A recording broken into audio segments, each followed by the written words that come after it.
You know what's more fun than a 1v1? A 2v2.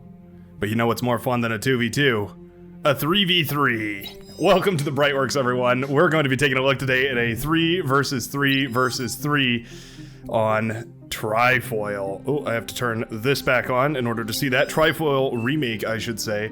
Today we're covering 3 teams of 3, going to be duking it out on Trifoil. This is a interesting three-way symmetrical map. How do I say that? Somebody let me know. Get the dictionary out. Mom, get the camera. We're gonna break ground here. Today, I'm excited to see what goes down because each of these teams are pretty interesting. You can see that as far as evenness goes, one of these teams definitely stands out above the rest, with Vodka sitting at 61 true skill, the next highest player sitting at 28. So, feel free to comment down below in the comment section about the balance, all you'd like. But I think the teamwork is really gonna make it the dream work here. We're gonna hit this skip button to get this match underway. You can see the sort of strategies being planned out here. Vodka being sure to highlight the rush potential over on this side, as well as the invisible mechs is fine as well. Oh, they're talking about the Twilight, I believe it's called, for the Armada faction. We don't have a constructor out yet, but I'll be sure to show that to you in just a minute here. Anyway, I guess I should introduce our 3 teams for this match. We've already met them, representing the Blue Shades as the blue team commander. It's Vodka. Vodka going to be sipping that potato juice and stepping out into the water, it would appear, in the back line here. I love to see it. Navy as well as hovercraft are a very important part of this map because there are open lanes in the back of all 3 islands here, and you can get some harassment done. Very, very nice to see. Now, all this over here is shallow water. If I just highlight the rough area here to give you an idea.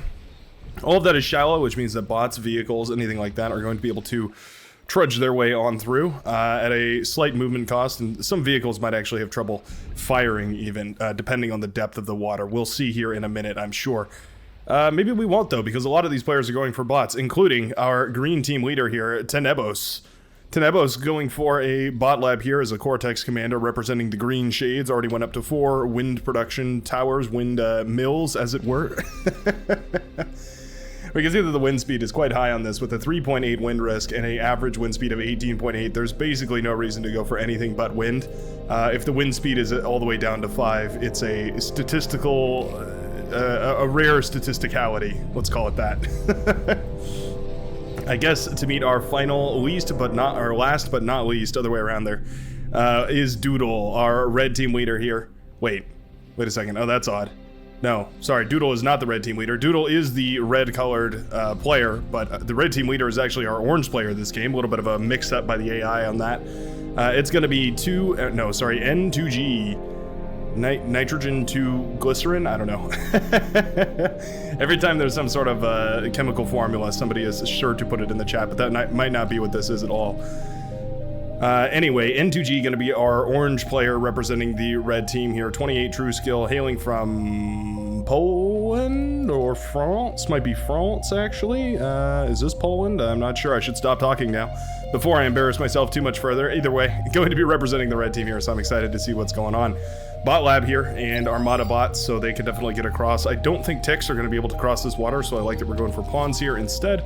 Always going to be nice, and I think one of the things that I would love to see is a geothermal power plant coming up right and quickly. Yeah, getting that geo up. None of them actually starting the geo. Oh, there goes Biggie HB going for the geo after a single construction turret. Can that construction turret reach? It sure can. That's very good to see. All right. Yeah, getting a constructor out to get to work on that geothermal is going to be really, really critical. Yeah, I think if you're stepping into the water, that one's for you there, Doodle. Might as well go capture it. You want to make sure that you get your hands on it as quick as possible.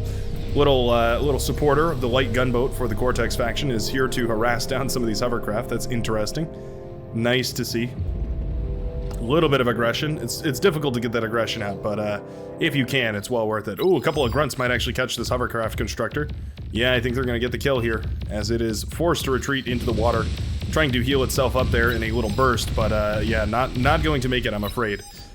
Very nicely done. Now there is a exploiter here, the armed metal extractor. That is the tier 1 metal extractor with a little twin laser cannon on top of it, and they're actually relatively tanky. You can see 1,488 health. It's pretty tough. I believe it has a little bit of armor on it too.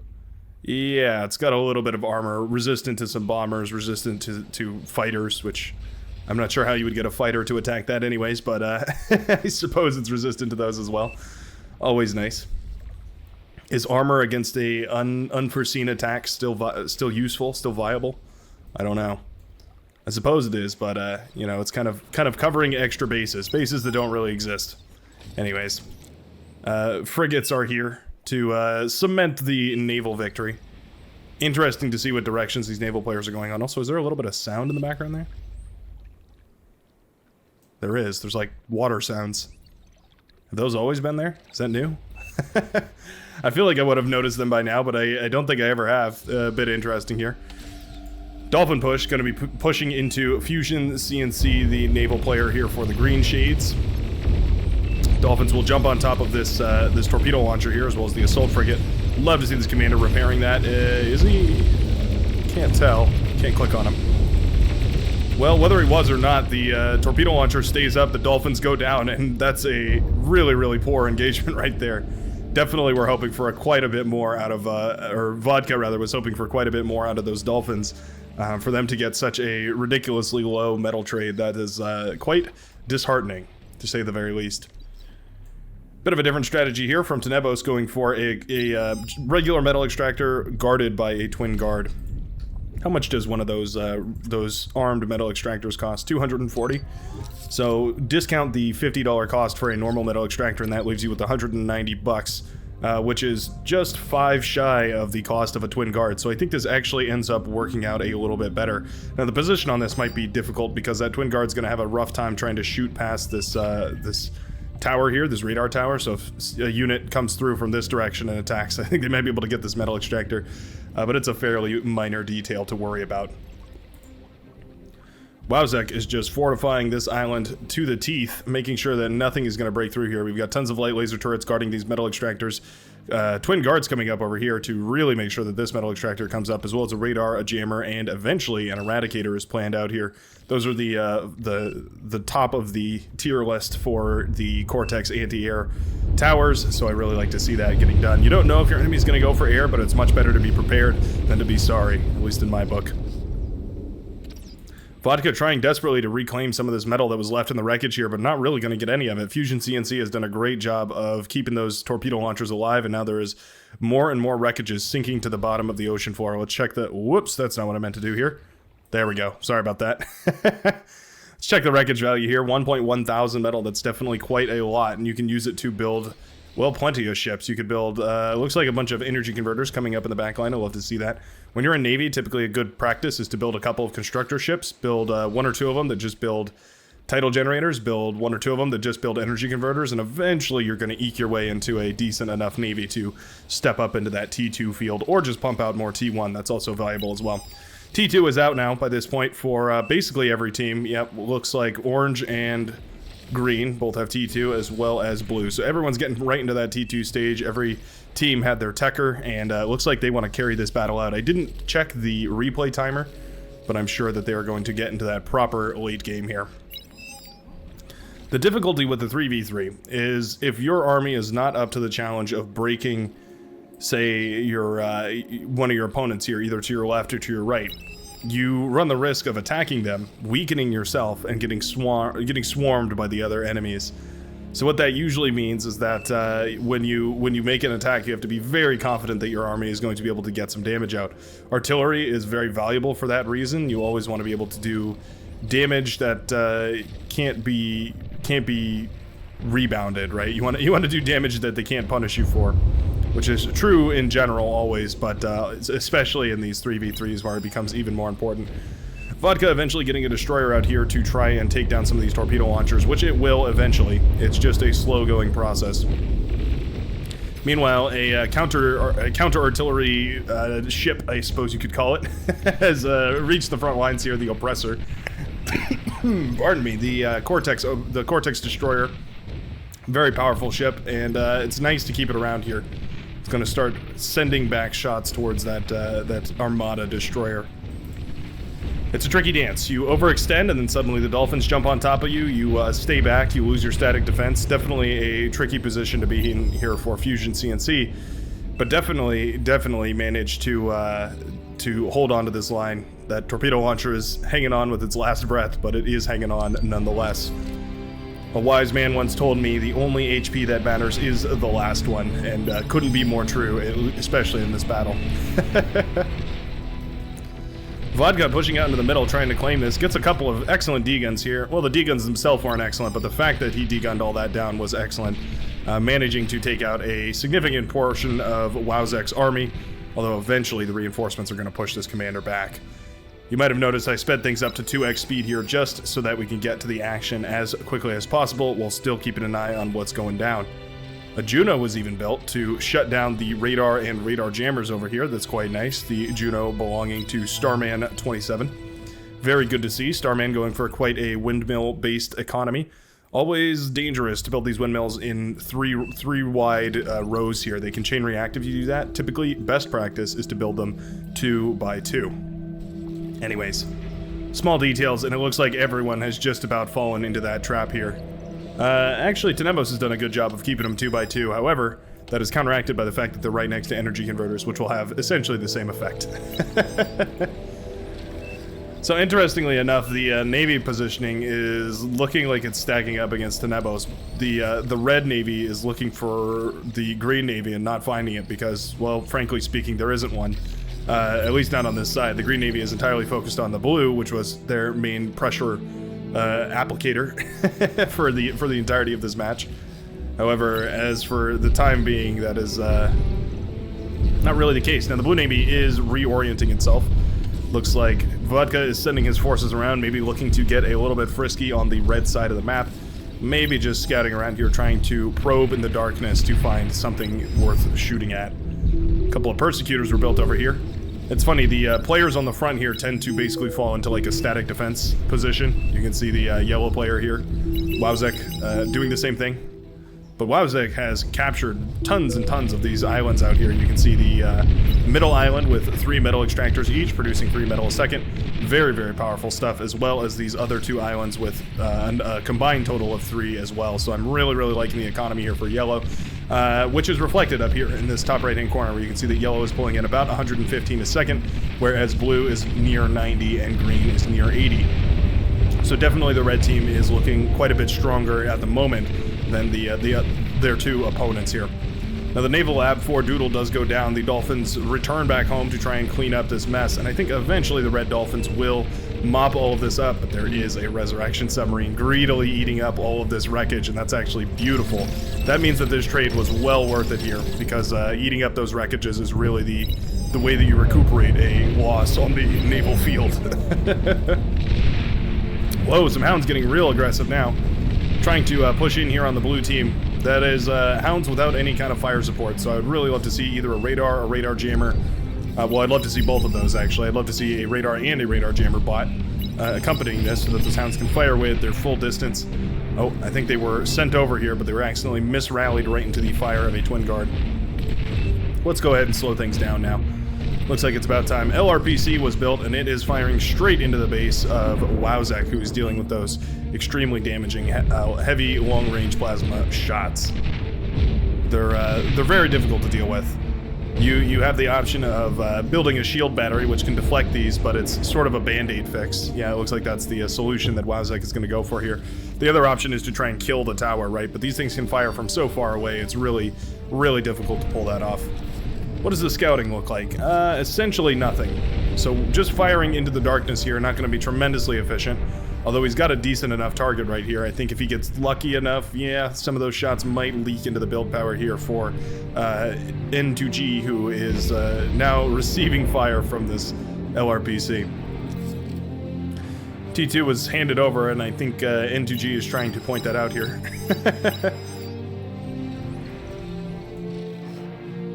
Bit of an energy crisis right now from Starman. Looks like the wind speed dropped down pretty low there, and so he was without power for a good while. I think it's about time that we start getting into fusions, proper fusion reactor tech. We're 17 minutes into this game. We do have... Prude came up over here. Okay. That's good to see. Pardon me, not sure if you could hear me tapping my mic there to mute it. I just had to clear my throat, and I figure not the kind of ASMR that you probably tuned in for, so I will relieve you that pressure of having to listen to me do that. Persecutors have essentially dismantled the entire front line over here. There's, yeah, not a lot left. Wowzek is still under fire as well from some of these Persecutors, firing away at their absolute maximum fire distance to try and deal a little damage on that front lines. I think we're going to have to go a little bit further out, though, if we want to actually start hitting any of the critical infrastructure over here. One of the metal extractors goes down, and we can probably get the second one here with a little bit of splash damage if maybe we get lucky on a shot. But it's, again, you never want to be counting on luck, right? When you're counting on your enemy to make a mistake, you're not really in a great position. At least I would argue that you aren't. Naval play has essentially stabilized. Looks like T2 has been put up here by Fusion. CNC, are we... Yeah, okay, so we're going up to T2 for Vodka as well. I like to see it. Hopefully we're matching that by Red. No, Doodle has not gone to T2 yet. Tons and tons of Dolphins on the field, maybe looking to get a miracle engagement here. If he can take all these ships down right here, he actually probably has the numbers to do it. If he gets a real good engagement, he sweeps across from this direction. I think he's probably going to be in a really nice position in order to do that. Submarines are moving in. Destroyers, basically we need to get the Dolphins on the Destroyers, the Submarines on the Dolphins, and all is going to be good. Yeah, this is a pretty good engagement, actually. One or two of these Dolphins goes down, and eventually that spirals really, really quickly. And yeah, you can see that just with a Dolphin swarm managing to tear down this entire Navy. Very, very nicely done here by Doodle. It's easy to overestimate your position, and I think that's what happened with Vodka, who is now left entirely without a naval force, as that T2 lab was sucking up all the metal.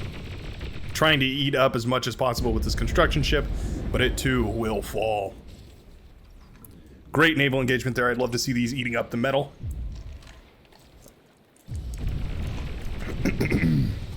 Looks like instead, I'm going to be going for a resurrection.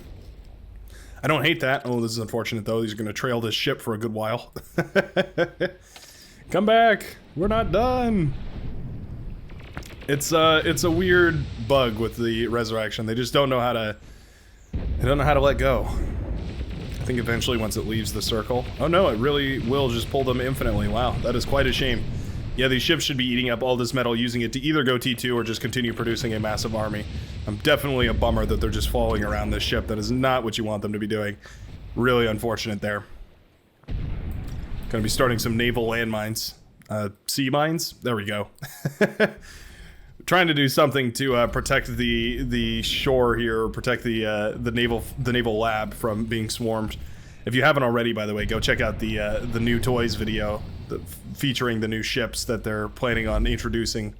I am so stoked to see those. I think it's going to be really, really epic. Interesting. Okay, Tenebos has gone for ducks. I recently had a game that I showcased where I tried using ducks, and let's just say I was severely disappointed. They're incredibly powerful in the water, that's for sure. Their land laser, their little laser beam they shoot out it leaves a lot to be desired. Let's just leave it at that. Interesting. So the Resurrection Command will resume eventually here, as these ships get back to work, picking up a bunch of these torpedo launchers, putting them back up on top of the water where they belong. And eventually, I guess this Navy is going to be repaired. It does mean that there's going to be a critical lack of metal here for Doodle, who does have proper T2 up, though, with 2 fusion reactors, 2 energy converters. Yeah, looking pretty nice. Looking pretty nice.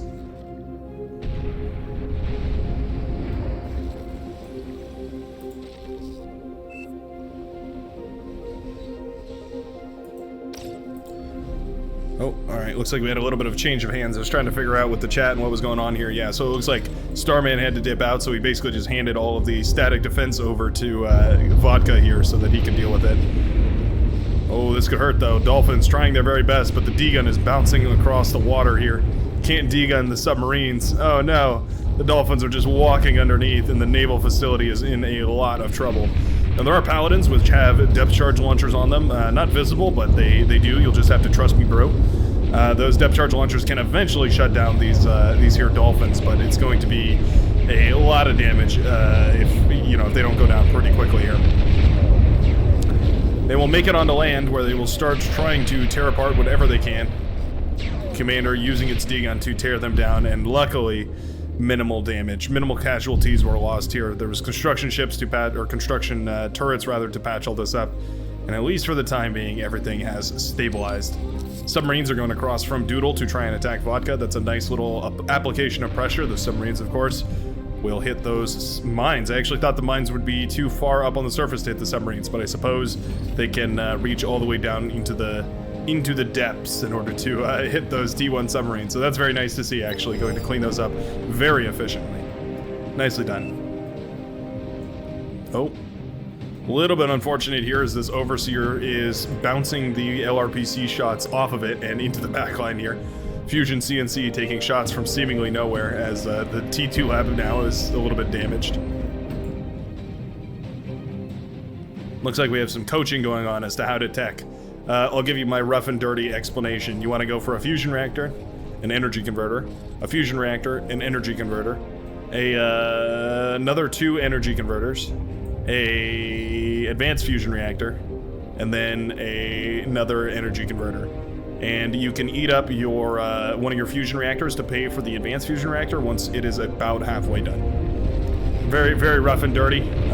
Might be a little bit off here and there, but that should get you well into the late game. Well enough, anyways. Get you into that proper T2 production, or even some very early T3. Don't trust me though. Just go out and try it.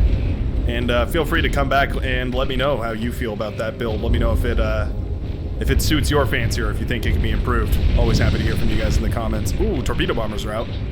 Nice to see. Very dangerous ships. They can tear down navies with ease.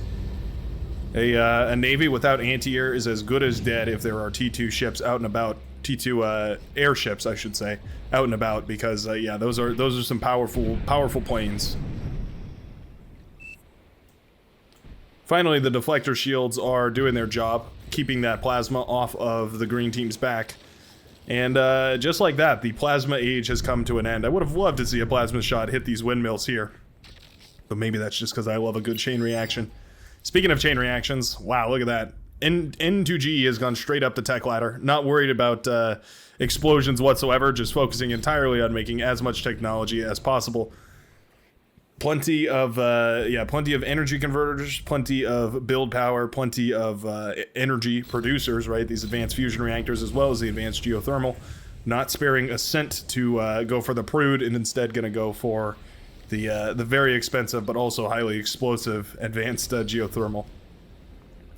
It's a risk, but it's a calculated one, and I think here it's paid off, because now that plasma deflector is going to keep off the long-range plasma fire, and I think it's going to be great. We really need to see these metal extractors upgraded to T2. I mean, think about it, right? If these metal extractors are bringing in a grand total of... Hold with me here as I click on them all.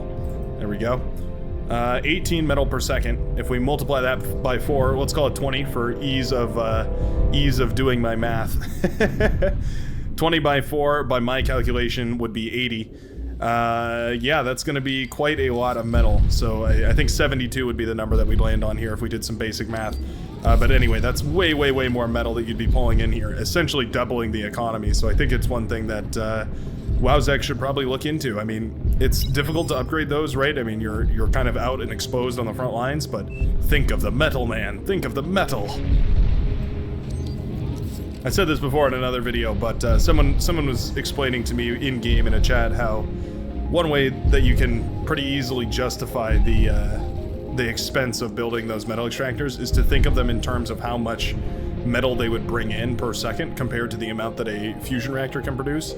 So at 3,000 energy per second, you can run like 4.5 of these energy converters, which is, let's call it 45 metal per second. For, you know, the cost of 5 energy converters, which would be nearly 2,000 metal, and then the advanced fusion reactor at nearly 10,000 metal, versus the cost of a T2 metal extractor, which is about 640. Yeah, it's so much more efficient. It's definitely something that is always worth looking into. I like that we've gotten a pinpointer here as well. It's going to help this LRPC fire whenever there's enough energy for it to fire. Trying to shoot into the back lines. Ah, okay. I saw the chain reaction. I wondered what actually caused it. Looks like the LRPC is firing over the mountains and through the hills in order to hit Doodle in the back line. I'm sure is wondering where the hell all this explosive firepower is coming from. Submarine fire. Oh, I see. We've got some advanced torpedo launchers over here. Very dangerous. They can fire for miles away. Whoops, that's not what I meant to do there. Just meant to show you the attack radius on these bad boys is tremendous. Yeah, they can launch their torpedoes out miles away, and they are definitely a great option for besieging front lines because they can outrange so many of these things. Now that comes at a hefty cost of 1,000 metal and 8,500 energy. Very, very expensive to fund, but once you get a couple of them up and running, you can see just how quickly they can dismantle a lot of stuff. Whoops. When they can hit that stuff. You need those extended sonar stations. Looks like we do have one over here. I'm curious how far out we can see with it. Sort of. We can kind of see with it. Anyway, so you can see the work that these guys can do here. Truly devastating. Those T1 ships melt away under those torpedoes. They are also heat-seeking, so you can see them kind of bending a little bit to try and hit whatever's over here. Very powerful. And they've cleared away enough of this that the Dolphins as well as the Paladins feel comfortable pushing forward here, taking down that missile ship. And that is going to be all she wrote here for Fusion CNC, who is now in a lot of trouble with basically nothing to his name. Those advanced torpedo launchers are really difficult to deal with. They're a pain, that's for sure. Torpedo bomber here. Not only does it give underwater vision, but it also drops those really heavy torpedoes, which can do quite a bit of damage. Not really necessary, though, as these paladins will be quick to sweep away the naval field for the green player here. And that hurts. That's Fusion CNC's basically entire economy. There's a couple of energy converters working alongside a Prude to gain a little bit of metal, a little bit of energy. But by and large, that was the majority of the energy there. A T2 constructor was left alive here, interestingly enough, as well as a energy converter, which actually sunk to the bottom of the ocean. When's the last time you get to see one of those intact? They usually explode pretty tremendously. Interesting. Gonna speed things up here again, just so we can see where the conflict is gonna happen. Of course, pressure is gonna be applied over here, which is rightfully so, in order to make sure that these resurrection submarines can get a nice healthy helping of downed metal and roasted duck, now swimming at the bottom of the ocean. Whoa, looks like the commander was a little too close there for Fusion CNC. Or was that Tenebos' commander? That actually might have been Tenebos' commander. Oh, no, sure wasn't, because Tenebos' commander was right next to those fusion reactors when they almost exploded, or well, when they all exploded. Yeah, commander down to just 1% health now, meaning the green team is down to just 2 commanders, one of them in a critical state. Not looking good. It's risky. The blue team knows that they could commit to an entire push over there, but it would mean that they essentially put themselves as a target on Orange's back, so they have to measure that risk very, very carefully. Missile ships here to besiege the advanced fusion reactor, and I think they're gonna get it. Boom goes the fusion reactor, as well as the main production facility here for Tenebos on the front line, severely weakening the green team. This is getting critical here. Has anybody gone for a nuke? The one player I would have expected was N2G back here with this crazy economy, but instead it looks like going for that T3 unit spam, and I don't think that's the wrong idea. Yeah, getting some Thors out on the field, definitely going to be very powerful. Those EMP missiles are often underutilized, which is a shame because they are extremely, extremely good. You can fire them away at long range. They can basically disable most defensive systems before you would even get to them. Certainly could catch quite a few of these pit bulls here. Any of these, I mean, basically anything over here, you could shut down with a couple of those EMP missiles. You can tell when they're ready, not only by the indicator here, but by their little ear, which perks up, which I think is just adorable. Huge credit to the person who designed the Thor. You did a phenomenal job. Bombers are continuing to push forward. The advanced fusion reactor is under siege. I think that bombing run's going to get it, and that is Spiral's base in a whole lot of trouble as well. Bombers Oh, did they see the commander? Yeah, that's the last commander for the green team. They are in quite a lot of trouble. The Thors make an appearance and they try to push forward, doing a little bit of damage. No EMP missiles are fired yet. Oh, actually, I stand corrected. There was one fired at some point. Where was it fired is the question. I cannot tell. Yeah, the Thors are immune to paralyzation, so they cannot be hit by this paralyzer missile here, but I do love to see it. It's very, very powerful, at the very least. A bunch of advanced torpedo launchers launching away, taking down a bunch of, well, basically whatever they can here. Coordinated attack with some dolphins marching forward to give a little bit of vision, kind of figure out where the defenses are, and then some T2 submarines to follow up the attack. No anti-air was included in here, which is really a shame, though, because this red Navy is in a whole lot of trouble as these torpedo bombers start loosing their payload upon them. Thors continue pushing forward, and suddenly the blue team, who took out the green team, is now in quite a lot of trouble as well. Vodka de-gunning down the Thors 1, 2, and 3. Excellently done. That is all of the Thors going down here. Very, very nicely done to make sure that those eventually don't push forward into the base, or further forward, I should say. Eventually that whole T2 Navy goes down. It's not difficult to kill these ships either. You just have these bombers all drop their payload and fly away. Those torpedoes are heat-seeking, of course, so boat-seeking, I should say. I mean, maybe there's not a heat source, I'm not sure. Maybe there's sonar missiles. Either way, Vodka's in a lot of trouble here. Yeah, getting pushed by a bunch of pawns. He does throw up some light laser towers, which is exactly what you want to do. There's also Hornets up in the air to try and deal with this. Whoa, nuclear missile goes down right in the middle of the map here. Not sure exactly who launched it. I'm going to guess it was Vodka because, well, I'm guessing it's probably the only nuclear missile silo, otherwise I would have seen it. And, yeah, carves a nice big hole right in the middle of this map.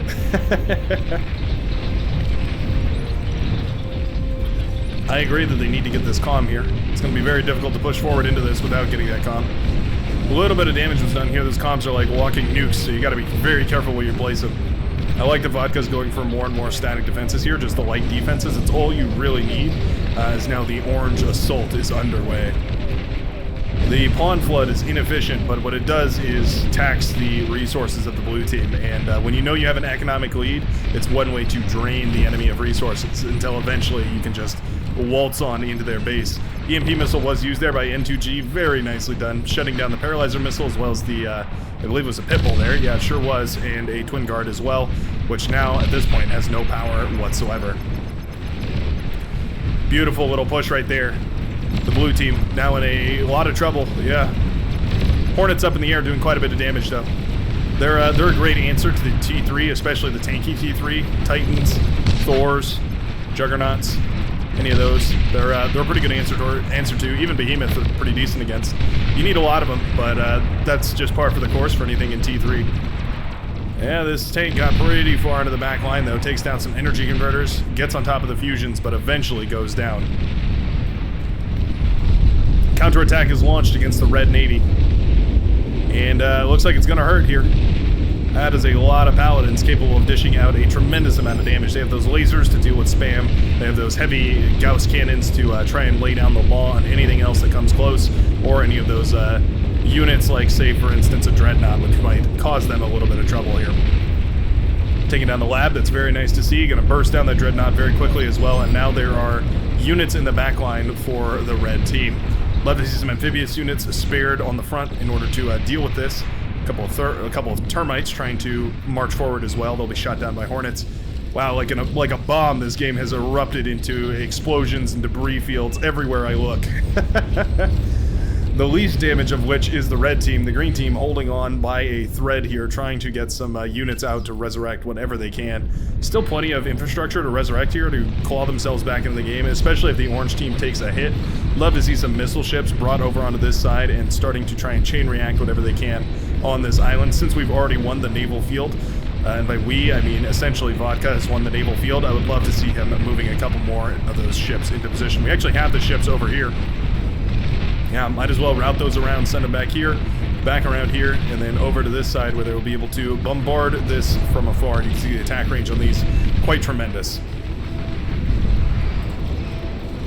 There is no T2 hovercraft or one of those 1.5, just like the seaplanes. There is, however, a T3 hovercraft, the T3 hover tank. And that's important to remember.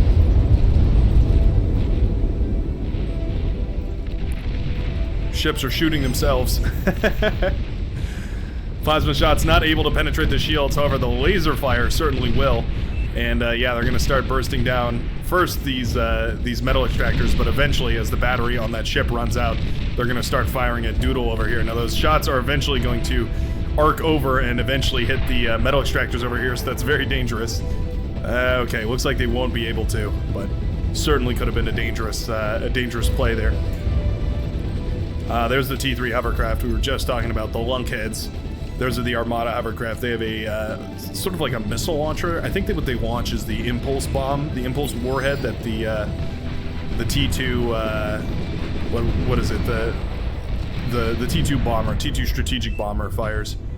Nuke was launched back over here. I wonder if there was a ship that scouted that or if that was just a lucky nuke. Either way, it was an excellent job. Maybe it's just a bit predictable. Like everyone's gonna build in the corner. It's just it's the safest spot, right?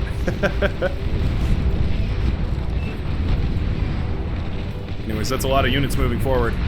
For big swarms of units, the T2 Cortex gunship is quite a bit better. It's the Wasp, and it's very, very good for dealing with massive swarms of infantry. Vodka's commander does fall here to the Fiends. Ooh, at least I think it will. There it goes. Falls to the Fiends as the Grunts begin their, or the Pawns rather, begin their run into the game. They're going to try and sweep through this entire field. And there's not much to put up any resistance here. The Hornets are doing their very best, but it just takes time, right? Fusion reactors explode and it kills most of them, putting a band-aid on the problem at large here. Thor is in the mix, and it's looking to get sturdy. Yeah, it's moving forward, paralyzes the nuke launcher there. Not the end of the world, as the nuke launcher doesn't really have a missile charge at the moment anyway, but still a interesting decision there.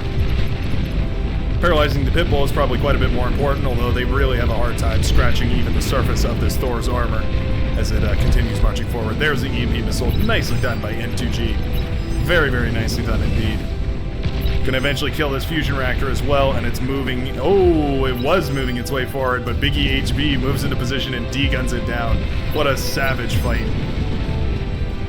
At this point, those T3 hovercraft have cleaned up the Navy, and things are starting to look bad again.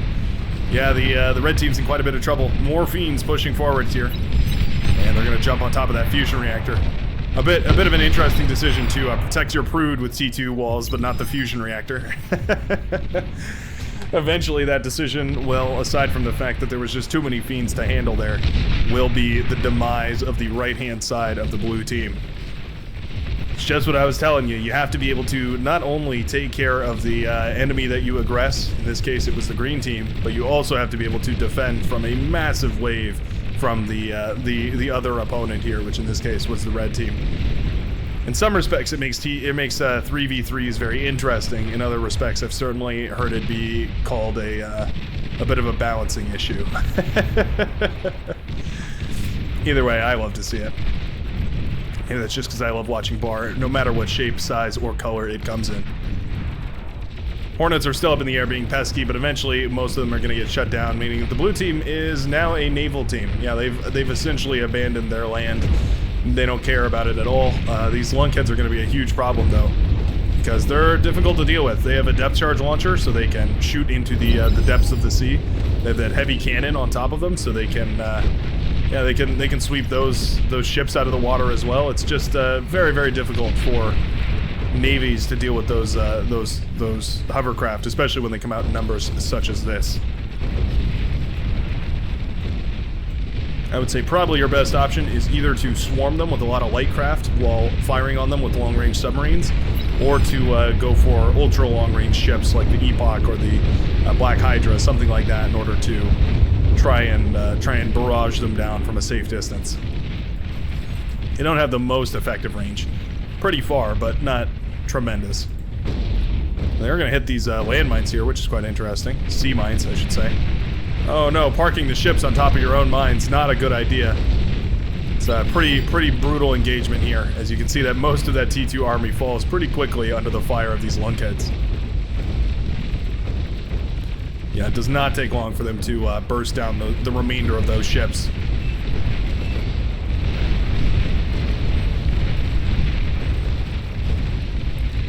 So Nebos pointing out that if Blue realized he had no more anti, they were dead.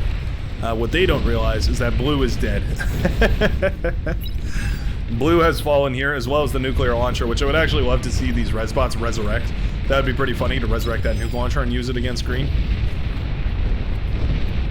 But yeah, as for right now, the blue team is in critical condition. Only one commander remaining, as opposed to the orange's 2, and the greens 1. Well, I guess the greens are in a pretty critical position as well. The green and the blue essentially need to team up against the orange if they ever want any chance of surviving here, but the odds are looking slimmer and slimmer. Big EHB caught in quite a pickle here as these hovercraft start launching their depth charges at him. Gorgon Falls representing the very last of the light blue players' defenses here. Love to see him capture some of these. Go for a capture command. Come on. It's right here. Capture. Oh, that'd be so funny to capture these units. I would love to see him capture those units. That'd be really, really funny to just capture them one by one and start dismantling that fleet of hovercraft. Oh wow! All right, looks like Big EHB will take control of the naval theater here. Try and do something with it. No aircraft whatsoever here for the red team. They went instead into tremendous anti-air towers. No anti-aircraft itself. Which means that it's potentially viable to go for these bombers here. The tsunamis, the seaplane bombers. Very powerful. They're again seaplanes, so they're kind of in between a T1 and a T2. They fill an interesting role, but at this point it's kind of the blue or kind of the green team, the remnants of the green team, versus the essentially unarmed red team. Excited to see how they're going to have to handle this here. More and more Thors coming out here. Commander with 31 metal on its bones.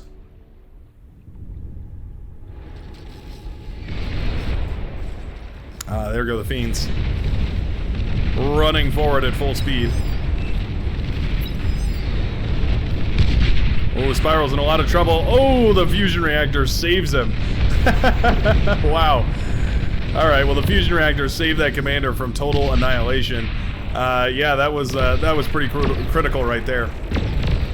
That fusion reactor explosion took out all of the fiends, meaning that the commander was able to run away and hide for one more day. There goes another fusion reactor wiping out more and more of this defense.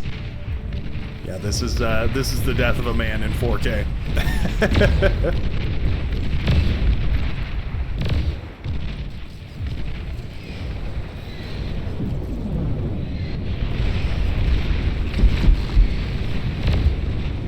EMP missiles used, very nice. Am I overreacting to those EMP missiles? I don't think so. I feel like they're pretty impressive. I never get to see them used, not nearly as much as I like them to. Oh, we did resurrect it. Very nicely done. Okay, so we do have a nuke launcher now up and available. It's a mad dash to try and find the commanders. It looks like the Navy will hunt down the green commander, making the blue players the second place team here. Does it feel bad that the team that did not aggress at all until the very end of the game became the winners? Maybe a little bit. Or was that bold and brave strategy? I guess you'll have to tell me. Well, let me know down below what you think about that. I think now we get to sit back and watch as the hordes roll forward. Oh, a nuke is launched here. Wipes away all that static defense, cleans up that map very nicely.